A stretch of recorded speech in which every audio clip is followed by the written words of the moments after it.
it's Don Skaggs again with Empowered Inventing, where we try to help you help other people by taking your great innovation, the right opportunity, mixing that with sound wisdom so you can turn them into real things like products and businesses.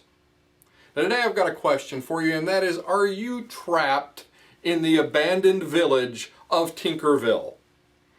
And I know that sounds kind of an odd, but you'd be amazed if you're an inventor and you're frustrated. And I see so many that's like this. You're frustrated that you're just not making the progress that you really want to make.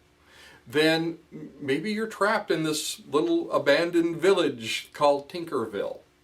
Now, I was in a meeting quite a while back, one of our meetings, and this was years ago. And I'll never forget. The guy attending our meeting, he got up in the middle of the meeting and he was all frustrated. I could just see he was so frustrated.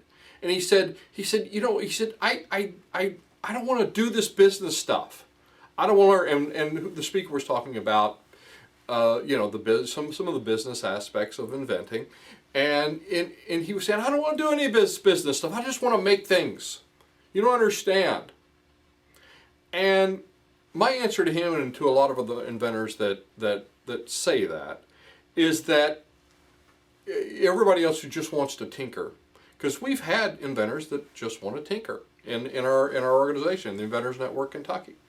And the great story of this, I've told it before, is one of our members. He was up in his 80s. He passed away some years ago, but we'll never forget him. His name was George. George was a retired aerospace mechanic, and we have one of our meetings during the month. We have what we call our Inventor Entrepreneur Workshop, where people actually come in.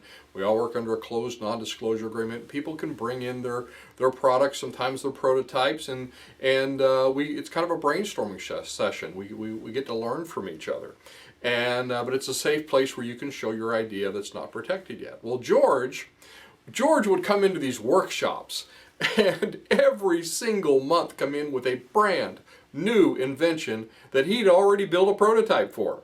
Now, a lot of times it was glue sticks, rubber band, and duct tape, but you know what? It was functional, it worked, and it was usually pretty cool. Now, was George ever going to commercialize any of these? No. But George was having a ball. He was having the time of his life. And I miss George. He was just an amazing inventor, a member of our group. But I always tell inventors that if you want to be like George and just tinker and have fun and make stuff, there's absolutely nothing wrong with that. However, and this is where the problem always comes in with so many inventors that are out there, if you have this expectation deep in your heart of hearts of any time during the process for money to change hands, licensing agreement, somebody's going to buy your invention, somebody's going to, you want to eventually make them and sell them, whatever that is, that's called doing business. If money changes hands, it's called doing business. And you have to know the business parts. Not all of it, but you have to be aware of it and understand it, have a good understanding of the business parts in order to make that money changing hands thing happen. Otherwise, you'll always be frustrated because that will never happen. I mean, it could happen, but it's probably about like getting struck by lightning. So maybe you're one of those inventors that you do have that expectation and you're cognizant of it. You're like, okay, I do want to make money with this. I do want to have this make a financial impact on my life, but you just feel like you're stuck. You're going. You're like, Don, I don't know what to do next. I'm stuck. And a lot of times these inventors, especially the engineering types, and I love you guys, guys and gals out there that are of the engineering ilk, because a lot of you are the ones that are trapped in this little abandoned Twilight Zone village of Tinkerville. Is that you get trapped in there, because you're working on that prototype and you're just wanting to perfect it, because you've got that, oh, I've just got to do one more thing. I've got to do one more thing. I remember this one guy. I didn't know him, but I knew someone who knew him well. They were their neighbor.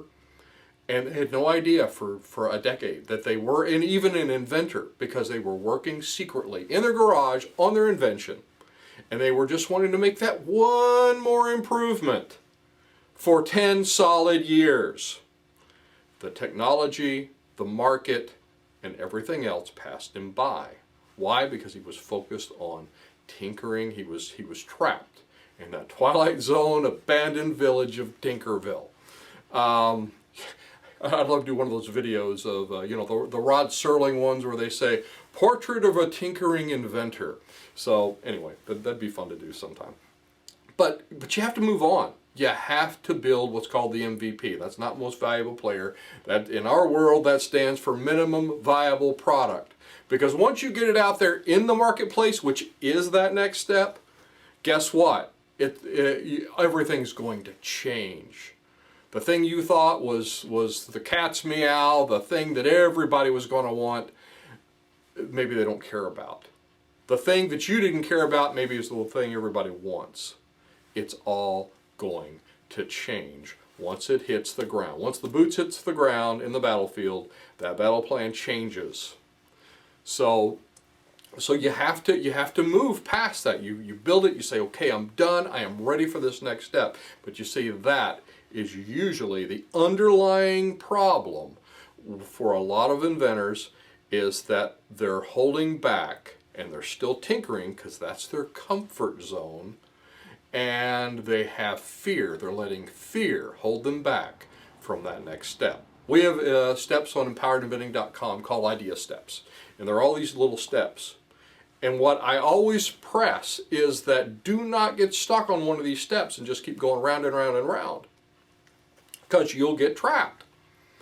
And it's usually a place of comfort, and usually the very next step that you're holding back from is where you're in deep in your unconscious. Even if you're not aware of it, you're afraid of that next step.